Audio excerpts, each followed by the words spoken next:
కాలము వరకు కూడా వేట చూసుకొని మధ్యాహ్న కాలంలో భోజనం చేసి ఒక చెట్టు కింద విశ్రాంతి తీసుకుంటున్నారు. ఆ రాజుగారి విశ్రాంతి తీసుకుంటున్న చెట్టు దగ్గర నుంచే కొంచెం దూరంలో ఒక మారేడు చెట్టు కింద గొల్లపిల్ల వాళ్ళు కూర్చొని సత్యనారాయణ స్వామి వారి వ్రతం చేసుకుంటున్నారు. వారు ఎందుకు వ్రతం చేసుకుంటున్నారు అయ్యా అంటే, వాళ్ళు పొద్దున్నే అసలు సత్యనారాయణ స్వామి వారి వ్రతం అంటే ఏమిటో తెలియదు వారికి. ఎందుకంటే వీళ్ళు పొద్దున్నే పనికి వెళ్ళేటప్పటికి ఎవరు కూడా వ్రతం మొదలు పెట్టేవారు కాదు, వచ్చేటప్పటికి కూడా అంతా అయిపోయేది. కాబట్టి అసలు సత్యనారాయణ స్వామి వారి వ్రతం అంటే ఏంటి, ఏ విధంగా చేస్తారు, ఏ దేవుని పూజిస్తారని చెప్పి వారితో వారు ఒక బ్రాహ్మణుడు పిల్లవాడిని కూర్చోబెట్టుకొని సత్యనారాయణ స్వామి వారి వ్రతం చేసుకున్నారట. వ్రతం పూర్తయింది. తీర్థ ప్రసాదాలు స్వీకరించే సమయానికి వారికి రాజుగారు కనిపించారు. మనకి తండ్రి లాంటి వారు వారికి తీర్థ ప్రసాదాలు ఇవ్వకుండా మనం స్వీకరించడం ఏంటని చెప్పి ఒక ఇద్దరు తీర్థ ప్రసాదాలు తీసుకుని రాజుగారి వద్దకు వెళ్ళారు. రాజుగారి వద్దకు వెళ్ళగానే రాజుగారు ఏ స్థితిలో ఉన్నారు, నిద్రపోతూ ఉన్నారు. కాబట్టి రాజుగారిని నిద్ర లేపే ధైర్యం లేక పక్కనున్న రాజభటులకు ఇచ్చి అయ్యా మేము ఇచ్చామని చెప్పండి అని చెప్పి ఎవరి తీర్థ ప్రసాదాలు వాళ్ళు తీసుకుని ఎవరిల్లు వారు చేరుకున్నారు. కొంతసేపటికి రాజుగారి నిద్ర లేచారు.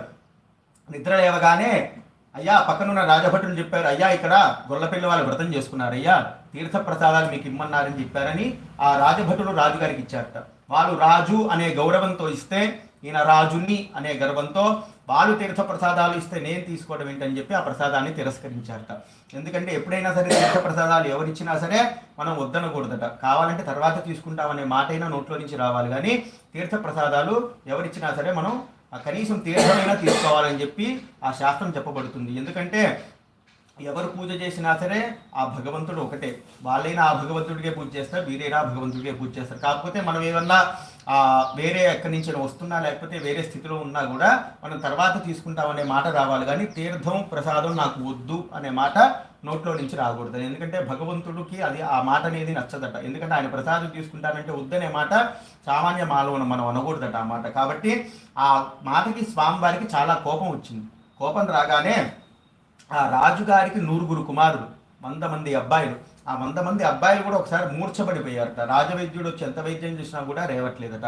అలానే గోశాలలో ఉన్న ఆవులన్నీ కూడా ఎలా పడితే ఎలా ఉన్నాయి, ఆరోగ్యంగా లేవు. రాజ్యం అంతా కూడా అతలాకుతలం అయిపోతుందట.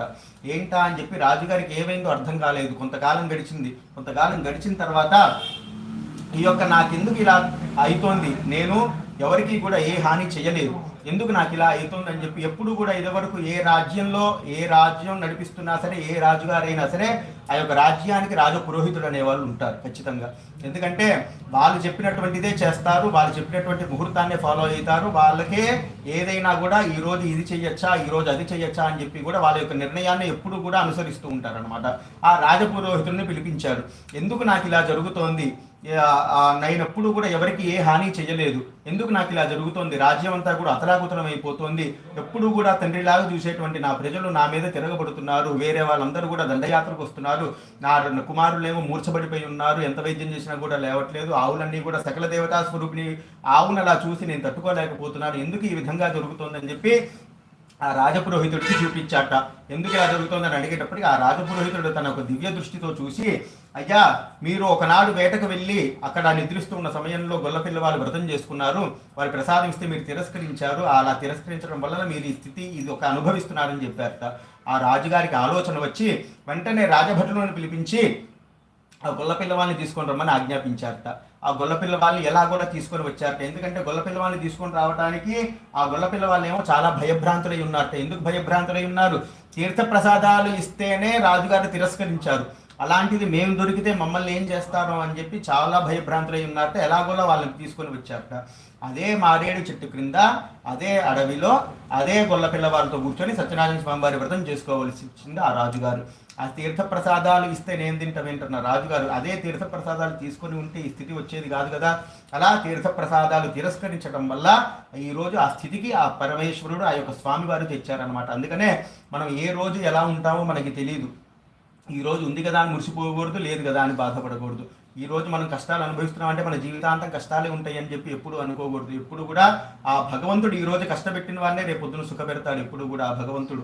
కాబట్టి ఆ రాజుగారు నేను రాజుని అనే గర్వంతో ఆయన ఉన్నప్పుడు ఆ గర్వం ఎంత లోపల అణిచాడు, ఎక్కువ రోజులు కూడా పట్టలేదు. ఆ గర్వాన్ని వెంటనే అని చేశాడు ఆ సత్యనారాయణ స్వామి వారు. అలాంటిది ఎవరు ఎప్పుడు భగవంతుడు కూడా ఎప్పుడు స్వామివారికి చేస్తున్నటువంటి సేవ, స్వామివారికి చేస్తున్నటువంటి పూజలు ఎక్కడికి కూడా పోవు. ఆ స్వామివారు ఏ రూపంలో ఇవ్వాలో ఆ రూపంలో ఇస్తూనే ఉంటారు. కాబట్టి అదే గొల్ల పిల్లవాళ్ళతో కూర్చొని ప్రసాదం ఇస్తేనే నచ్చనటువంటి గొల్ల పిల్లవాళ్ళతో కూర్చొని సత్యనారాయణ స్వామి వారి వ్రతం చేసుకోవాలి.